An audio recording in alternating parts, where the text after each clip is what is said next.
You are listening to Radio Riff on the web and on the go at radioriff.com.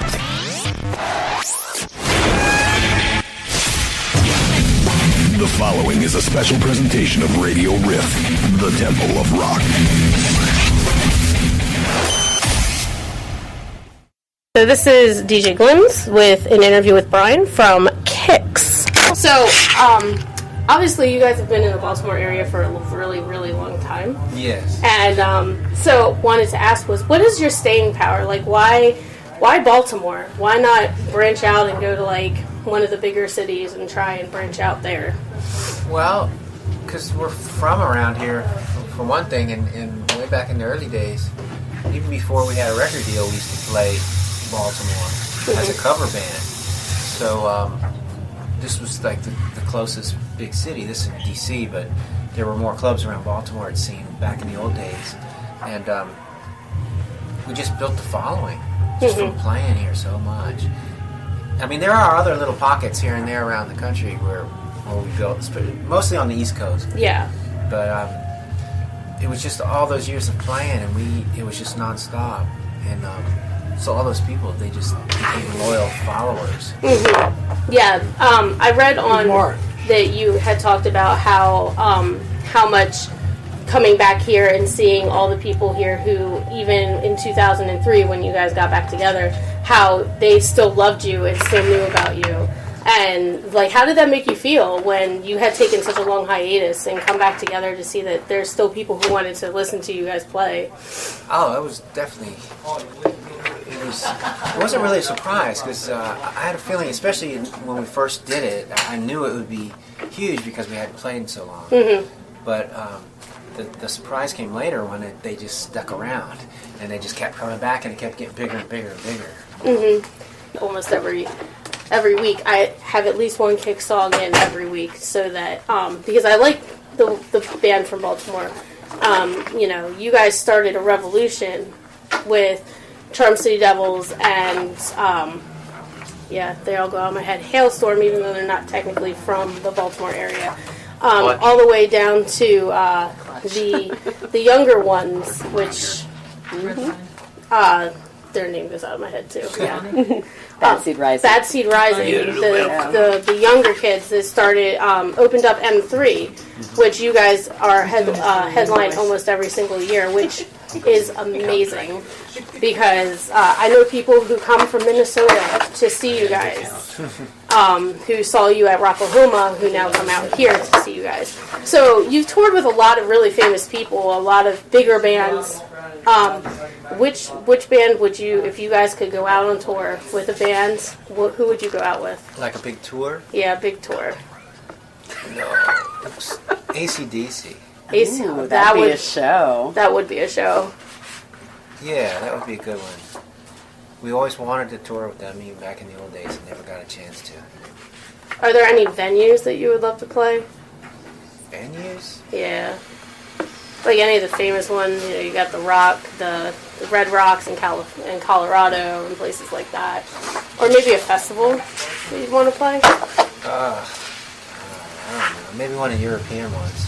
Oh, the European ones are amazing. Because we haven't been over there, so that would be good.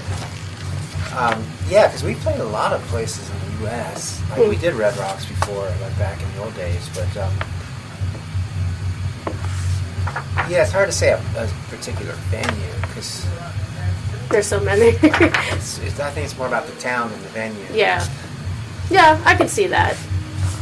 I've already answered that question because I was, why do you think Kix has such a cult following? But you already answered that. So, that's funny though. You getting back to the venue question because, like, when you're on a tour, most venues you don't even realize where you are. It's like one's just kind of like the next, Yeah. It's hard to tell them apart sometimes from our point of view. Yeah, I can only imagine because you guys get on a bus and get off a bus and then... Because I was reading about that in one of the interviews I saw that you had done with Guitar.com and how you talked about how you just got on buses and got off buses and got on buses and got off buses. Yeah, during that one period. Yeah, during that period of time. You don't even know if you're facing east or west or where. And I cannot imagine how that was. And you also talked about how your first album was The True Kix, and then the next album that you put out was more of what your record company wanted you to put out. Do you guys think that that's a big problem these days with record companies not trying to put out what they want to hear, what they think people want to hear, as opposed to what the bands really are? I think it's always been like that, but it's probably less now because now it seems like the bands have more control because there's less record company involvement. So a lot of, especially small labels, a lot of bands hand in the finished product, and they've already done everything. Is that the way you did your last album? Just gave them the finished product and said, "Here it is." Pretty much. Yeah, they didn't push us to go any. They just let us do what we do. And we'd send them songs that let them hear what we were doing, and they didn't have any suggestions. So I guess they liked it. Yeah, because I know that I when I had done an interview with Hailstorm, they were very upset that their first album had been very how did they put it? They had been altered. Like, they thought her voice wasn't good enough, and how they had changed it, and how this time around they had basically said, we're going to do it our way, and you like it or you don't like it.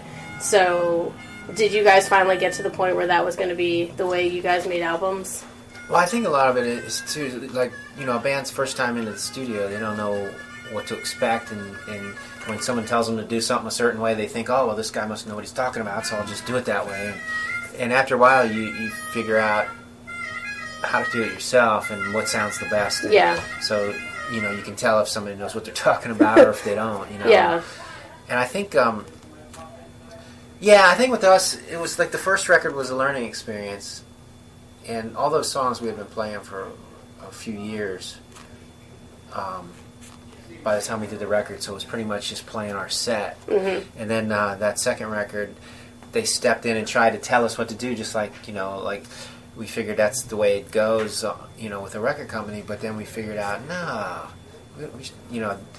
we made a mistake there. So Midnight Dynamite was sort of, getting back on track, and from there on, I think we knew what we were doing from that point on. And, the record company, they'd send a A&R guy down, and he'd make some suggestions, and we'd go, yeah, sure, and he'd leave the room, and we'd just just go back to the way we were doing it. But you've had the career that you guys have had is amazing, from the time that you formed and just ran around in Baltimore to now. I mean, you're known nationwide.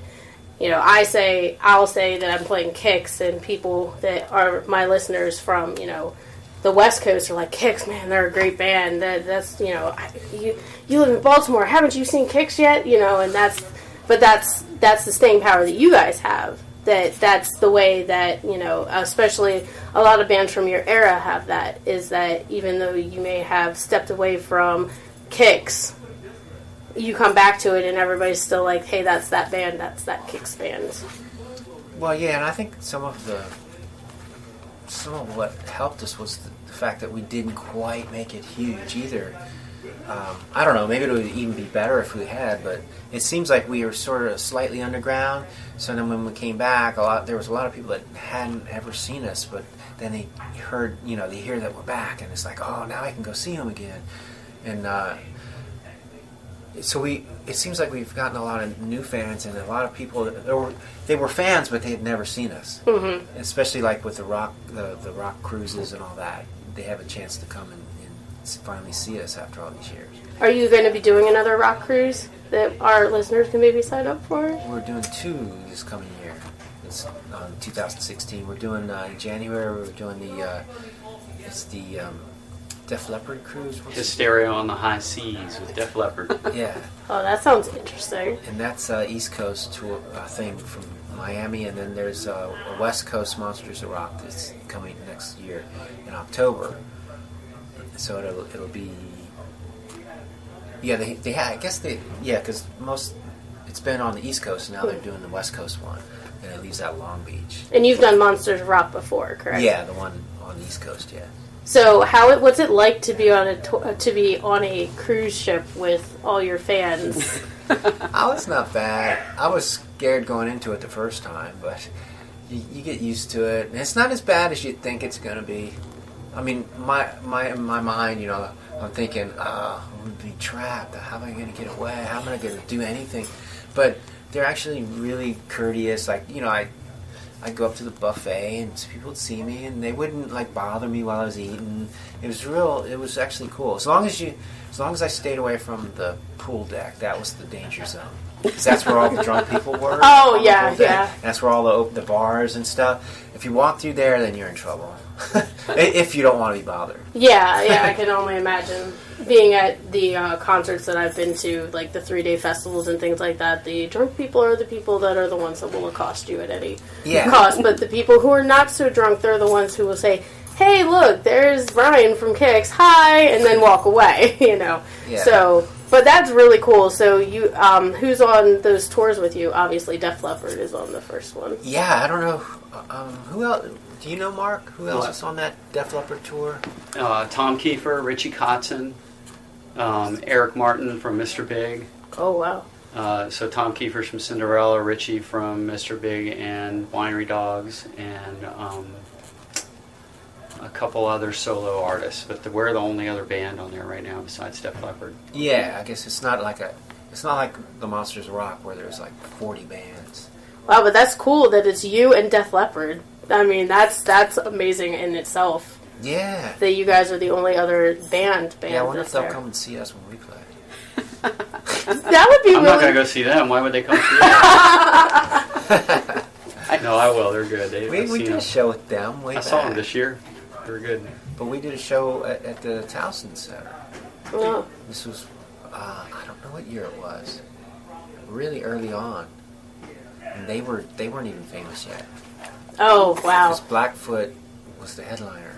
Oh. It was Blackfoot, Def Leppard, and us. Oh, so wow. So they weren't big yet, so their drummer had... Yeah, both arms. Both arms. And they still had the original guitar player, the little guy.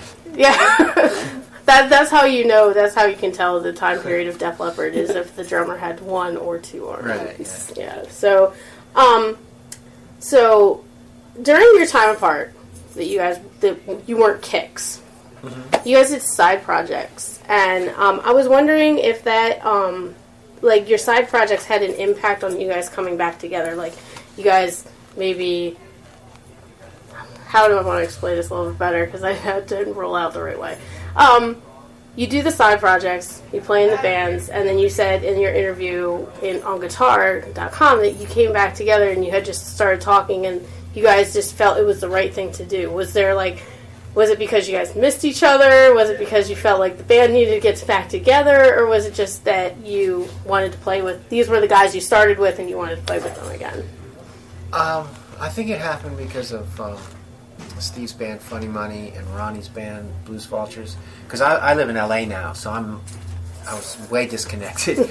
But those guys used to do shows together, and at the end of the night, it was Mark, Steve, and Jimmy in Funny Money, and then Ronnie would get up with them at the end of the night and do Kix songs with them, and it used to get over really well. So Steve called me and said, "Hey, would you think about like flying in and just doing a surprise, like what do you call it, appearance, and just jump up there and it would be the whole band?" And we tried working that out, and for some reason that it didn't work out that way. But then we thought, well, why don't we just put some shows together and just see what happens? It just sort of happened like that, and I think.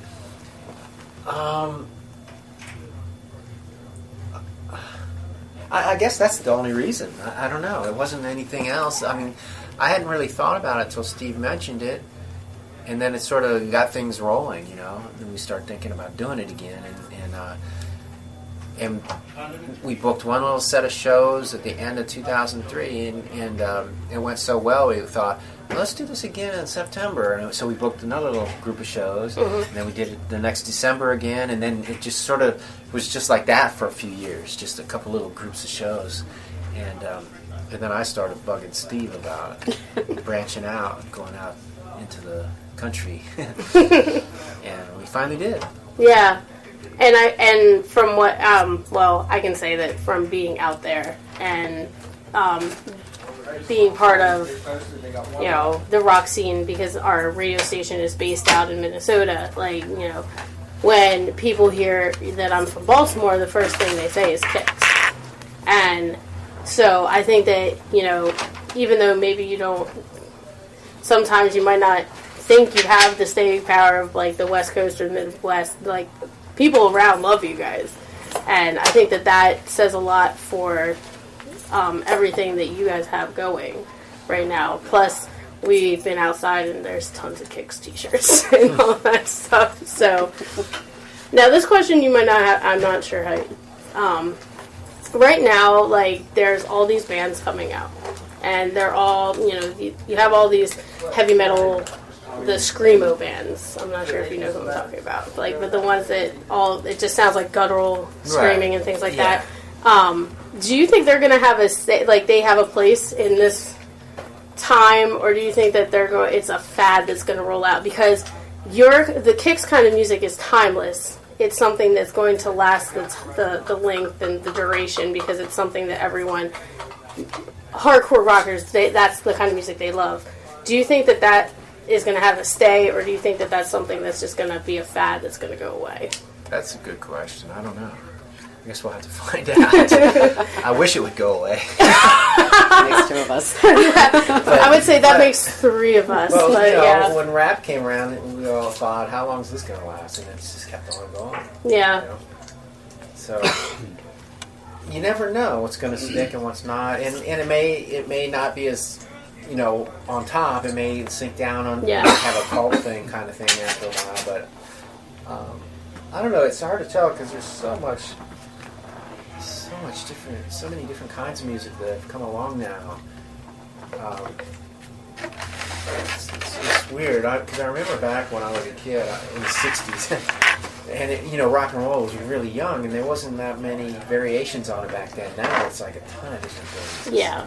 It's just crazy. It's so saturated with different, and social media, the way it's all accessible, like anyone can find anything at any time. It's just weird. So who knows what's going to happen? Yeah, because that's definitely something that it seems that those are the type of bands, and it's kind of odd. We have this conversation a lot, is that those are the type of bands that seem to just pop up all over the place, and that they keep getting albums and they keep putting them out there, and social media and Reverb Nation and all those things. Those are places that people can go to listen to all this music. But it seems that kind of fades.